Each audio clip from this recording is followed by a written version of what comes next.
Ibadah onsite atau tatap muka di Gereja GKI Maranatha akan diadakan pada hari Minggu 24 Oktober 2021. Sesuai dengan anjuran pemerintah, kami akan menerapkan protokol sebagai berikut. Jemaat hadir dalam kondisi yang sehat, berusia 12 hingga 70 tahun dan telah mendapatkan vaksinasi COVID-19. Menggunakan aplikasi Peduli Lindungi untuk memindai kode QR atau menunjukkan kartu vaksin. Mendaftar melalui nomor WA hotline GKI Maranatha dikarenakan jumlah kursi yang terbatas. Pendaftaran sudah dapat dilakukan mulai minggu ini.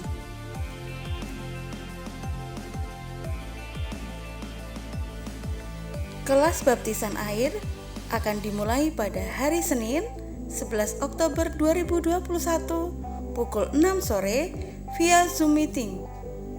Untuk info lebih lanjut silakan menghubungi Ibu Victoria Firlanda.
Shalom jemaat Tuhan, untuk segala kebaikan Tuhan hari ini kita mau memuji Dia, kita mau ungkapkan syukur kita kepada Tuhan sebab Dia Allah yang sungguh amat baik bagi hidup kita.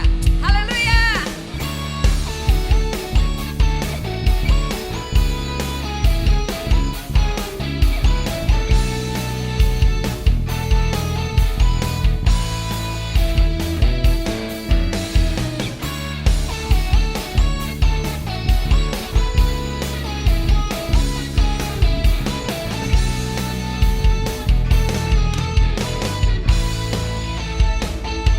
Sama-sama angkat suara kita, katakan pada Tuhan.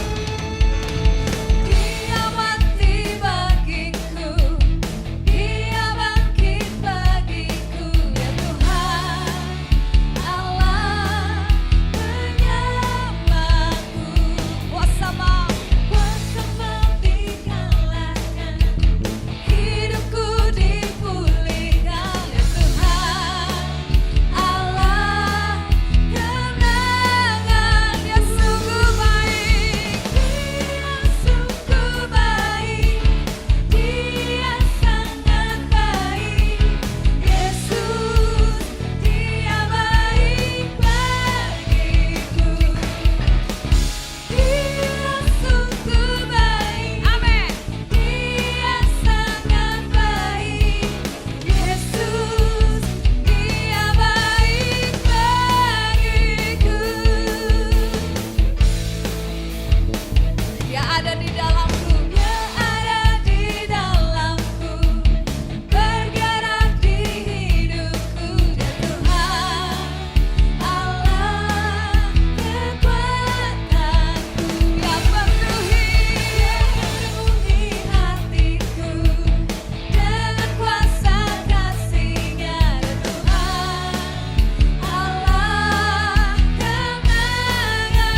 Tuhan, kami datang kepadamu dengan penuh kerinduan akan hadirat-Mu. Kami sungguh merindukan Engkau hadir di tengah-tengah kami hari ini, menjamah setiap kami di saat kami menyembah dan memuji Engkau. Kami sungguh merindukan hadirat-Mu di tengah kami, Tuhan. Tuhan, jamahlah setiap umat-Mu dari setiap kekeringan rohani. Jamah kami, Tuhan, supaya kami merasakan lagi kehadiran-Mu di tengah setiap pujian penyembahan. Ketika kami masuk dalam hadirat-Mu dan tersungkur di hadapan-Mu. Terima kasih, Tuhan.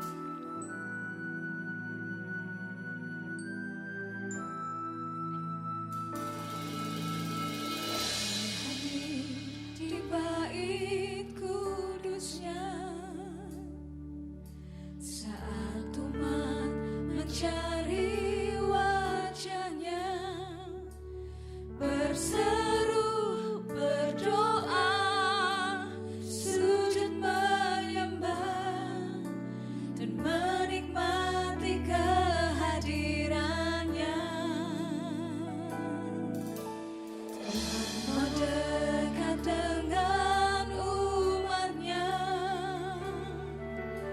yang datang dengan segenap hatinya, berseru, berdoa, sujud menyembah, dan menikmati kehadiran-Nya.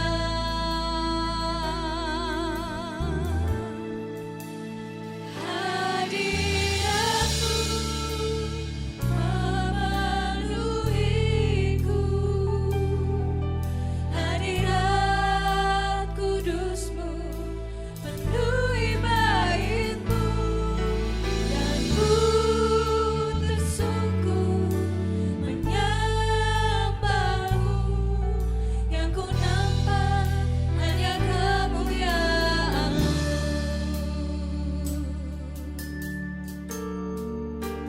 Tuhan hadir, Tuhan hadir di bait kudusnya, saat umat mencari wajah-Nya, berseru, berdoa, sujud menyembah, dan menikmati kehadiran-Nya. Tuhan mau dekat,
praise your name, Jesus.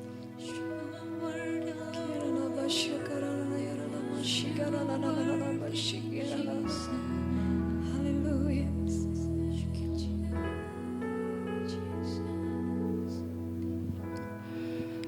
Bapa di dalam surga, kami mengucap syukur untuk hari ini kami bisa memuji Tuhan, kami bisa belajar akan kebenaran firman Tuhan, kami siapkan hati dan kami siap menerima firman Tuhan hari ini. Di dalam nama Yesus kami berdoa, kami mengucap syukur. Amin.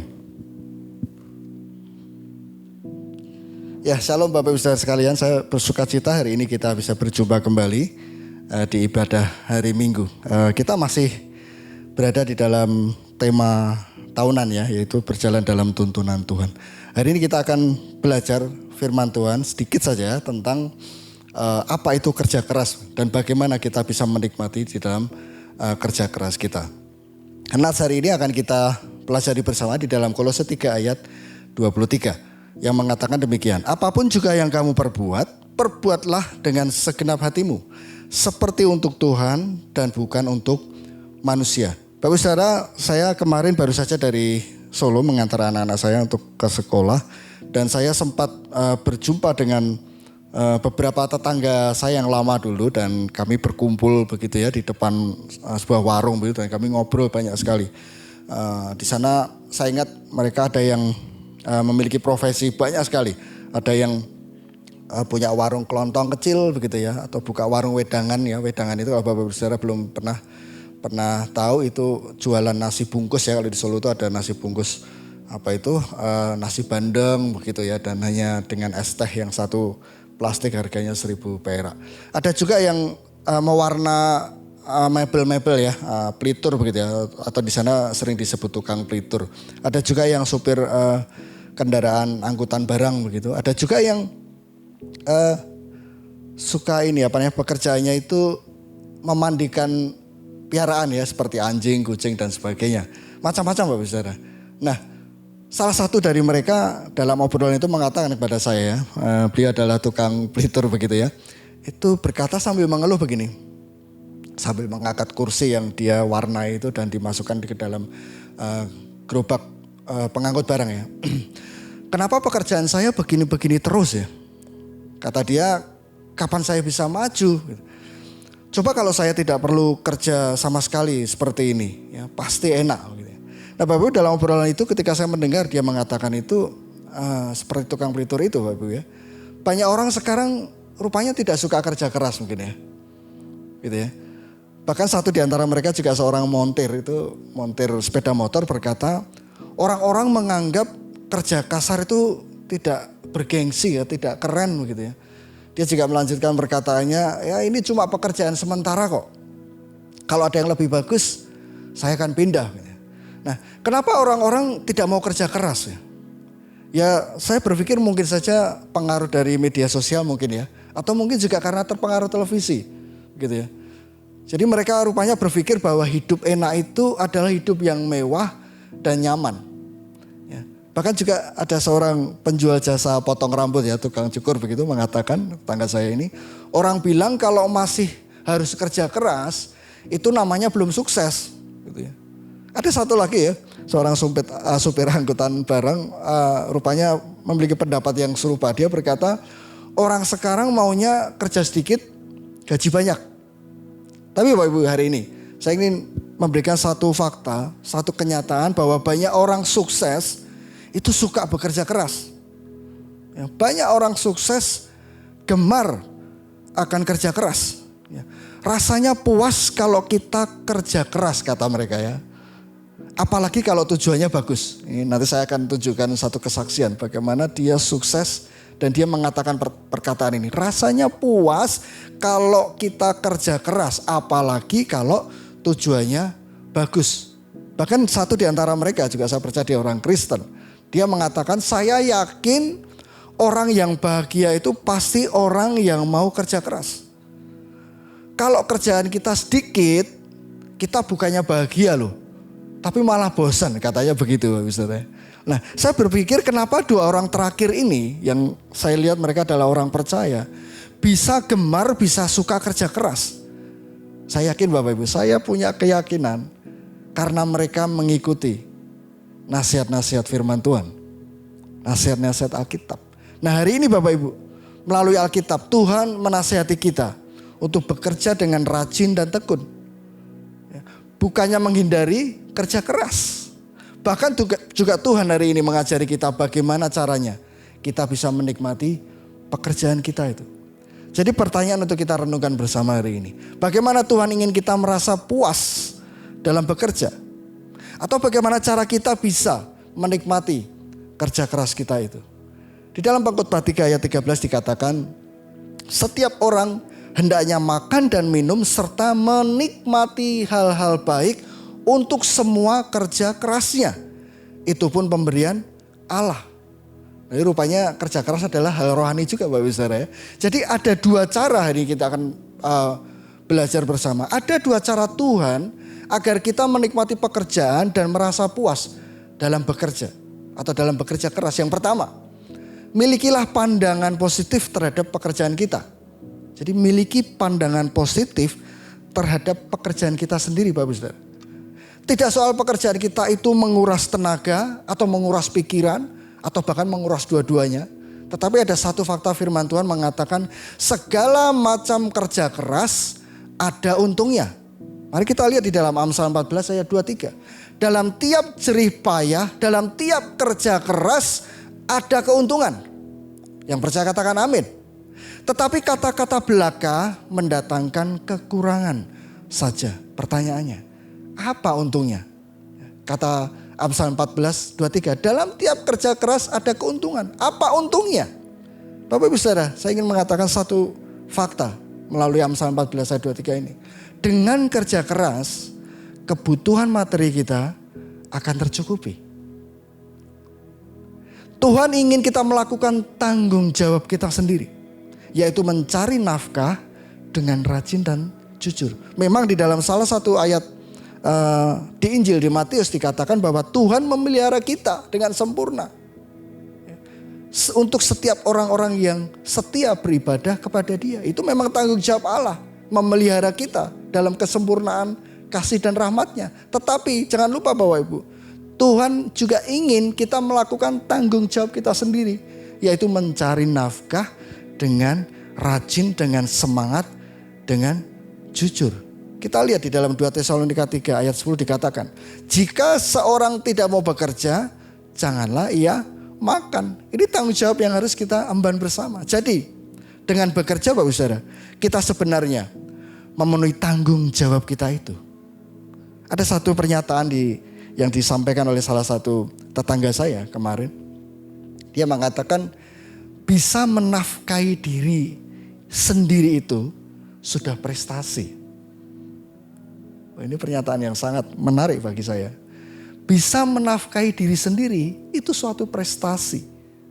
Jadi kalau boleh saya perdalam kalimat ini, kalau seandainya kita bisa beli barang sendiri, ya, artinya tujuan kita bekerja sudah tercapai.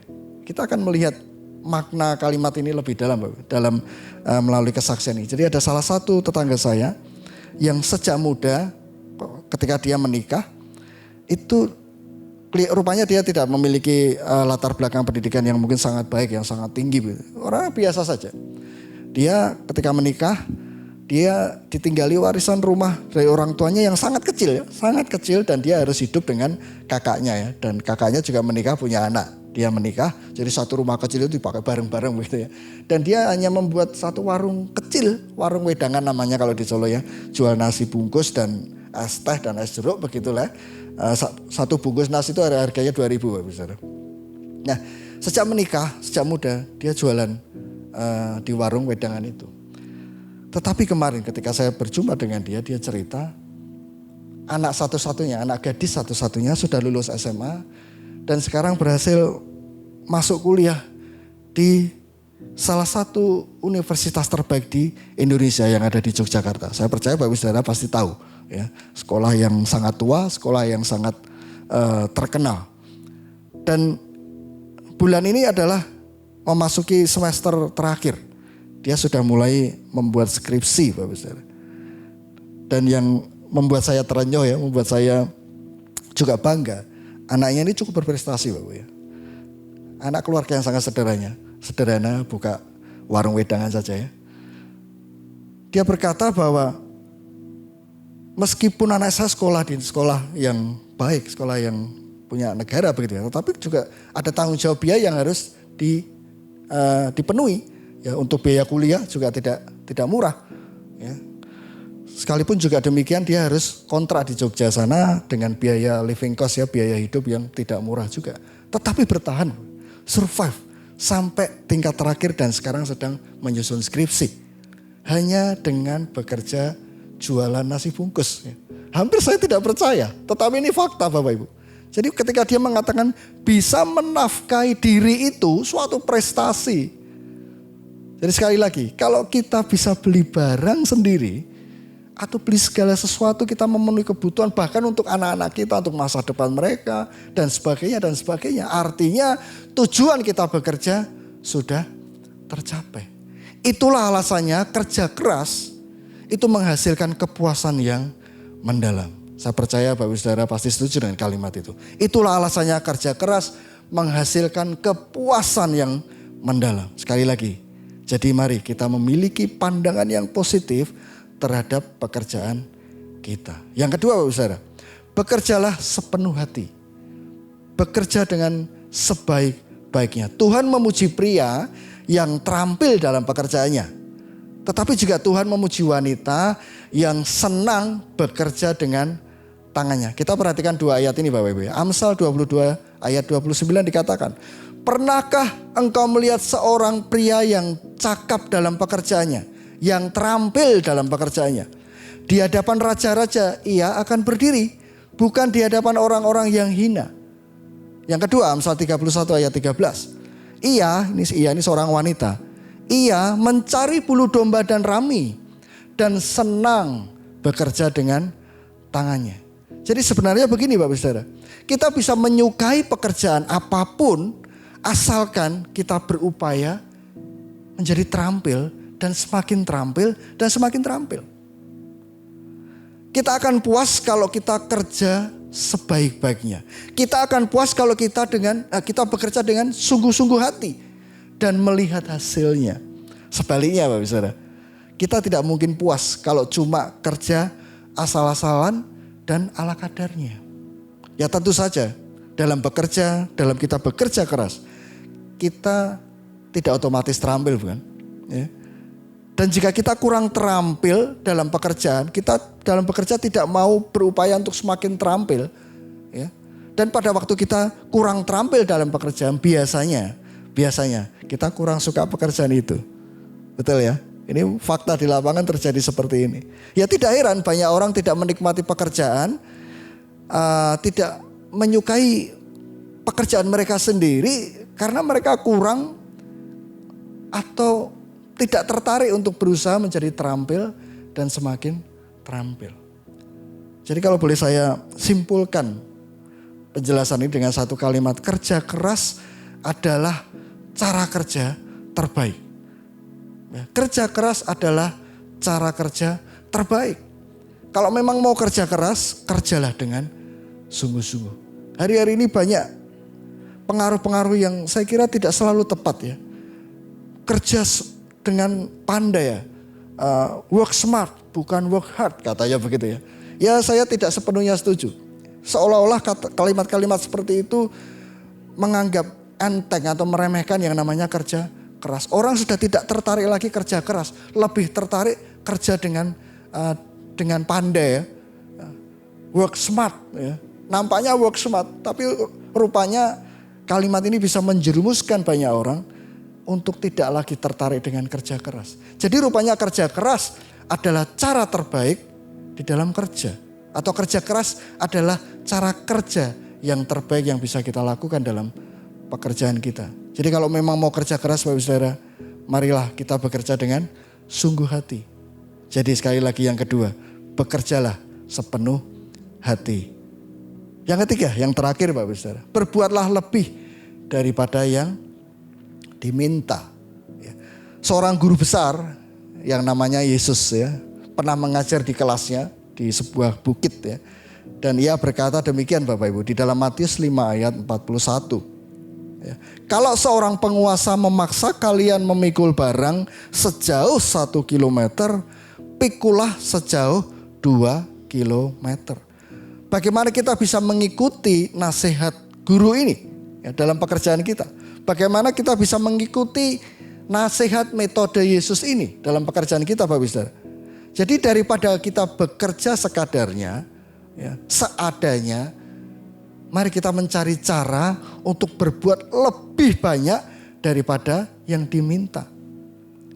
Jadi rupanya jika kita berbuat lebih daripada yang diminta, kita akan lebih menyukai pekerjaan kita. Coba pikirkan kalimat ini Bapak Ibu.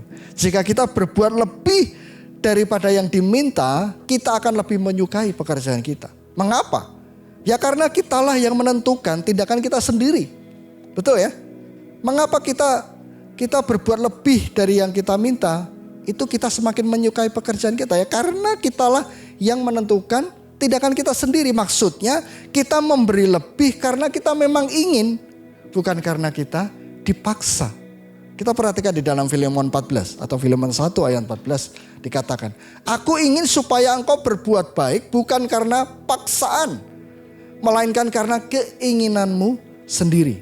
Ada satu ayat di Perjanjian Lama yang nadanya serupa dengan Filemon 14 ini. Di dalam Amsal 12 ayat 24 dikatakan, tangan orang-orang rajinlah yang akan berkuasa, tetapi tangan yang kurang semangat akan dibuat bekerja paksa.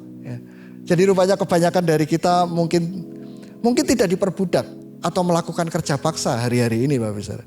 Tetapi ingat Bapak Saudara, orang yang bekerja asal-asalan ala kadarnya mungkin merasa diperbudak. Selalu merasa harus melakukan keinginan orang lain. Tetapi justru sebaliknya, orang yang memilih untuk berbuat lebih akan tetap merasa bebas. Karena tidak merasa dipaksa sama sekali. Dan saya yakin orang-orang inilah orang-orang yang memegang kendali. Jadi yang ketiga Bapak Ibu, berbuatlah lebih daripada yang diminta. Jadi sekali lagi, bagaimana Tuhan ingin kita merasa puas dalam bekerja? Atau bagaimana cara kita menikmati kerja keras? Ingat yang pertama, miliki pandangan positif terhadap pekerjaan kita. Yang kedua, bekerjalah sepenuh hati. Dan yang ketiga, berbuatlah lebih daripada yang diminta. Saya tutup dengan satu kalimat Bapak Saudara. Tubuh manusia kita ini adalah karunia yang luar biasa. Untuk mensyukurinya, mari kita bekerja keras dan memberi manfaat untuk diri kita sendiri atau bahkan juga untuk orang lain, untuk keluarga kita, untuk pasangan kita, untuk anak-anak kita, untuk lingkungan di mana kita berada. Saya berdoa, saya berharap renungan hari ini memberkati kita semua. Tuhan memberkati.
Ya, puji Tuhan Bapak Ibu Saudara, saya percaya kita semua diberkati oleh hadirat Tuhan, juga terlebih oleh renungan firman Tuhan hari ini. Bapak Ibu Saudara, saya ingin menyampaikan satu hal kecil saja untuk saudara yang hari ini sedang menyaksikan ibadah hari ini.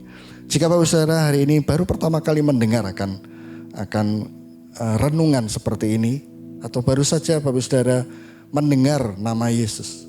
Dia adalah seorang guru besar, guru yang benar-benar memberikan rahasia-rahasia hikmat untuk kita bisa lakukan dalam hidup kita, untuk dilakukan dalam hidup Bapak Ibu Saudara. Atau mungkin saat ini Bapak Ibu Saudara juga sedang bergumul, sedang berjuang dengan pekerjaan.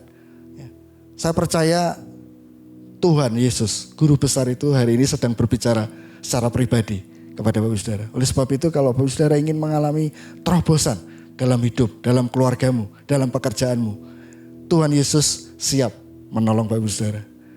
Oleh karena itu izinkan saya untuk berdoa untuk Bapak Ibu Saudara. Mari kita berdoa, angkat tanganmu atau letakkan tanganmu di dada, buka hatimu, buka pikiranmu, ikutilah dalam hati kata-kata doa saya ini. Mari kita berdoa.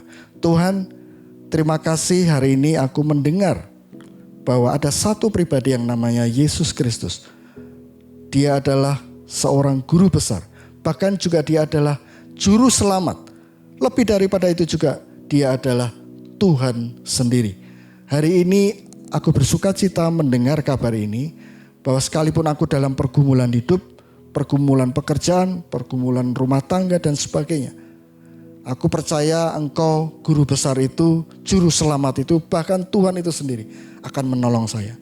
Aku buka hatiku, buka pikiranku, menerima Engkau sebagai Tuhanku secara pribadi, menjadi guruku secara pribadi, dan menjadi juru selamatku secara pribadi. Aku terima itu di dalam nama Yesus. Amin. Mari kita lanjutkan doa kita.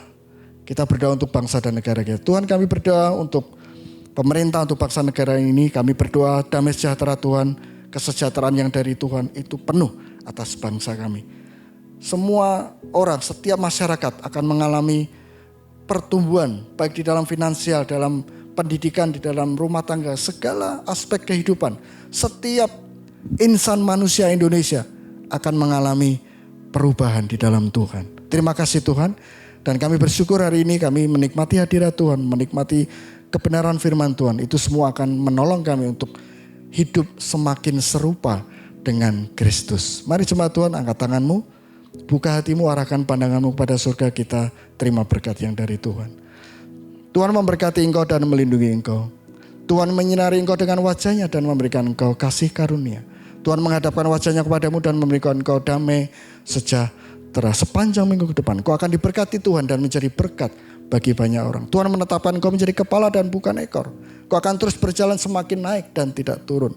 Segala perkara dalam kehidupanmu akan diperbuat Tuhan berhasil dan beruntung jika kau menyertakan Tuhan dalam setiap langkah hidupmu. Damai sejahtera Allah Bapa, kasih yang dari Tuhan Yesus Kristus, dan persekutuan Roh Kudus menyertai Bapak Ibu Saudara sekalian dari hari ini hingga Tuhan datang kedua kali. Di dalam nama Yesus, semua percaya sama-sama katakan, amin. Ibadah onsite atau tatap muka di Gereja GKI Maranatha akan diadakan pada hari Minggu 24 Oktober 2021. Sesuai dengan anjuran pemerintah, kami akan menerapkan protokol sebagai berikut. Jemaat hadir dalam kondisi yang sehat, berusia 12 hingga 70 tahun dan telah mendapatkan vaksinasi COVID-19. Menggunakan aplikasi Peduli Lindungi untuk memindai kode QR atau menunjukkan kartu vaksin. Mendaftar melalui nomor WA hotline GKI Maranatha dikarenakan jumlah kursi yang terbatas.